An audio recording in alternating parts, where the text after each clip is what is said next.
キーの番号。その金庫から全てのトランプを盗み出す。お伝えするよ。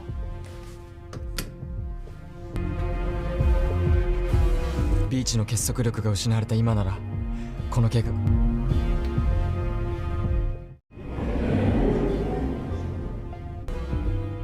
リーダーがロビーでは新リーダーが演中も全員新館ロビーに集まっている。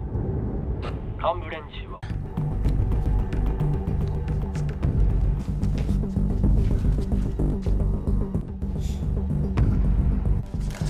あった。でコードは？やり込んじゃってまあずいぶん堂々となんで？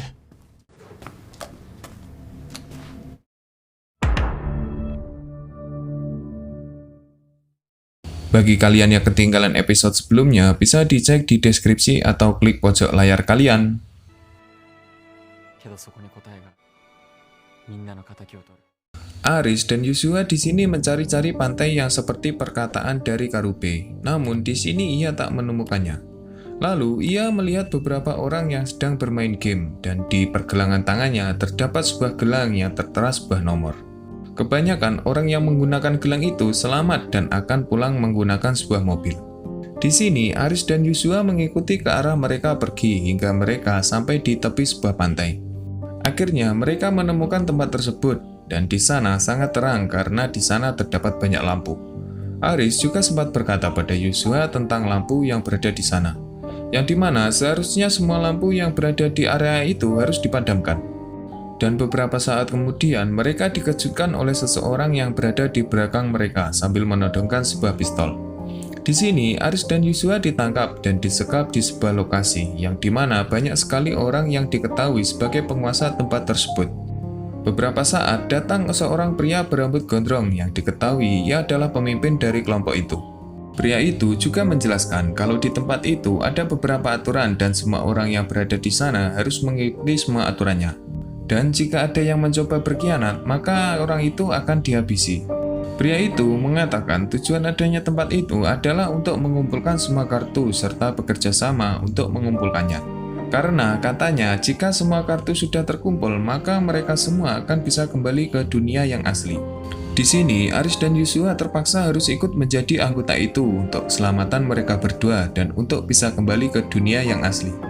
Mereka berdua sudah resmi menjadi anggota dari kelompok tersebut karena mereka telah memasuki area pantai dan aturannya, mereka berdua harus memakai pakaian renang karena mereka mengikuti organisasi pantai dan terlebih juga agar mereka tidak bisa membawa senjata karena pakaian mereka terbuka. Di tempat itu, Aris bertemu kembali dengan pria berambut putih yang dulu pernah bermain bersamanya di permainan kejar-kejaran.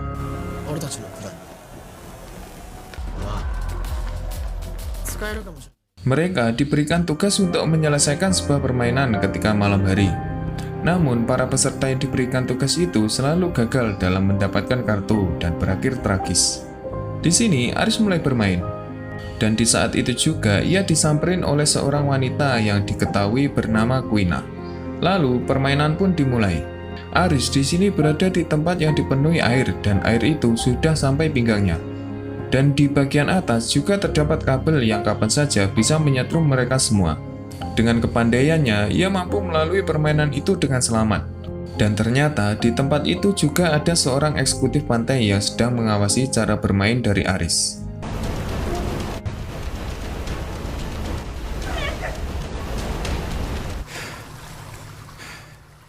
Thank you. Akhirnya, Aris pun kembali ke pantai dan menemui Yusua. Tapi ketika mereka berdua sedang mengobrol, datang segerombol orang yang tidak bersahabat. Mereka semua adalah para anggota militan pantai yang pemimpinnya adalah Aguni, yang kehidupan di dunia aslinya adalah seorang mantan pasukan bela diri Jepang. Dan dia juga bertanggung jawab dengan semua senjata yang berada di organisasi pantai.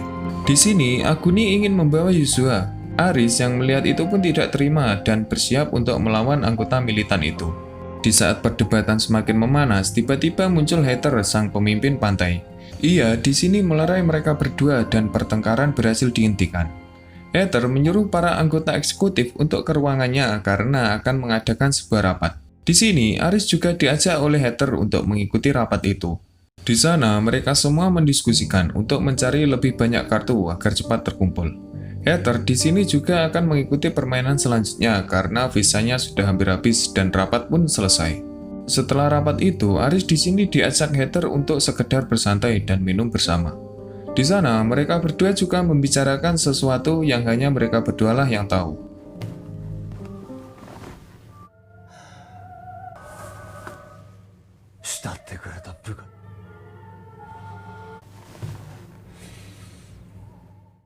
Esoknya, Aris masih terlelap tidur. Lalu datang Yuzua yang membangunkannya.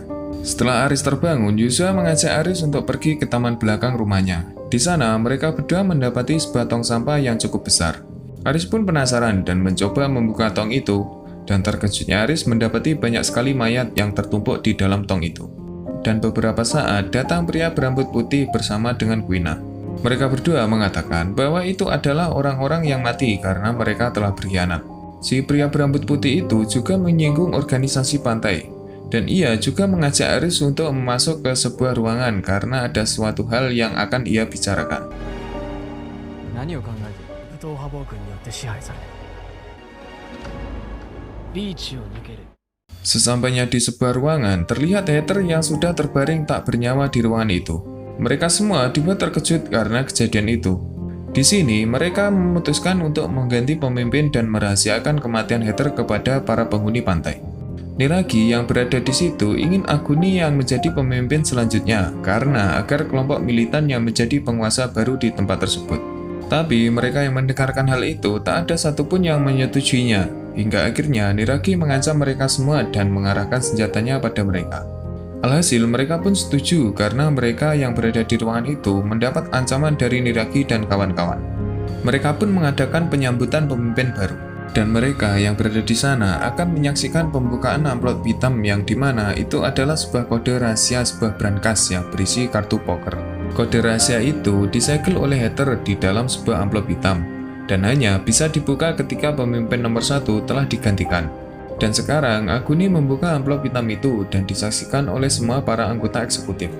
Setelah itu, ia tahu apa isi dari amplop hitam itu dan kemudian ia memasukkan kode sandi baru pada amplop tersebut dan kembali menyegelnya. Setelah itu, Aris, Yuzua, Quina, dan pria berambut putih yang bernama Chisia berkumpul di sebuah ruangan dan mendiskusikan tentang cara agar mereka dapat mencuri kartu poker yang berada di brankas. Karena itu adalah satu-satunya jalan keluar agar mereka semua bisa pergi. 帽子屋が死んで現状を変える。 Di sisi lain, Aguni dan para anak buahnya sedang berpidato tentang pengesahan pemimpin baru. Melihat para anggota militan sedang berpidato, Aris dan yang lainnya melancarkan aksinya. Ia diberi arahan oleh Chisia untuk masuk ke kamar Heather dan mengambil kartu poker itu. Tapi di saat Aris sedang mengotak-atik brankas itu, dari arah belakang Aguni datang bersama anggota militan.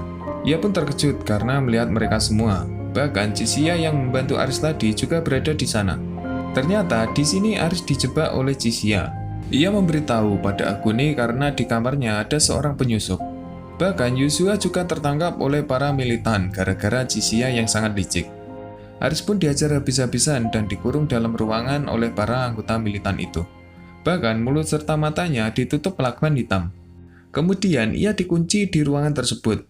Padahal sisa visanya hanya tinggal 1 hari lagi dan seharusnya Aris ikut bermain atau ia akan dibunuh. Di sisi lain, seorang anggota eksekutif bernama An sedang mengeluarkan peluru yang berada di tubuh Heather. Setelah melihat peluru itu, ia pun terkejut karena peluru tersebut milik senjata yang ada di pantai. Chisia dan Quina yang tetap melanjutkan mencari brankas mengorbankan Aris agar dia berhasil menemukan brankas yang asli. Di sini, dia memasuki sebuah ruangan dan membuka sebuah lukisan yang di baliknya ada sebuah brankas kecil yang di dalamnya berisi kartu poker dan ia pun berhasil mencuri semua kartu tersebut. あったよく言われるみたいな人マジで敵に回す Di tempat lain, Yuzua sedang dibawa ke sebuah kamar dan akan dieksekusi oleh Naragi, salah satu anggota eksekutif sekaligus anggota militan. Di saat mereka akan mengeksekusi Yuzua, mereka semua dikagetkan oleh sebuah layar yang menampilkan pengumuman yang membuat kaget seisi ruangan. Di saat mereka semua teralihkan, Yuzua memanfaatkan kesempatan itu untuk melarikan diri. Pengumuman itu berisi bahwa akan ada permainan yang dimana semua anggota yang berada di pantai akan bermain. Mereka semua dibuat kebingungan sekaligus terkejut dengan pengumuman itu. Bahkan di layar itu juga menampilkan jika permainan selanjutnya akan berlokasi di pantai itu.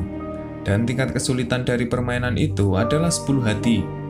Semua peserta dikumpulkan di lobi. Sesampainya di sana, mereka dikejutkan dengan mayat seorang cewek yang diketahui bernama Momoka. Ia tertusuk pisau tepat di bagian dadanya. Setelahnya, para pemain mendapatkan notif di HP mereka masing-masing, yang dimana permainan kali ini adalah memburu seorang penyihir yang telah membunuh Momoka. Aturannya adalah mereka semua harus menemukan seorang penyihir yang bersembunyi di antara mereka. Dan ketika mereka berhasil menemukan penyihir itu, maka mereka harus membakarnya di api, maka permainan pun akan selesai.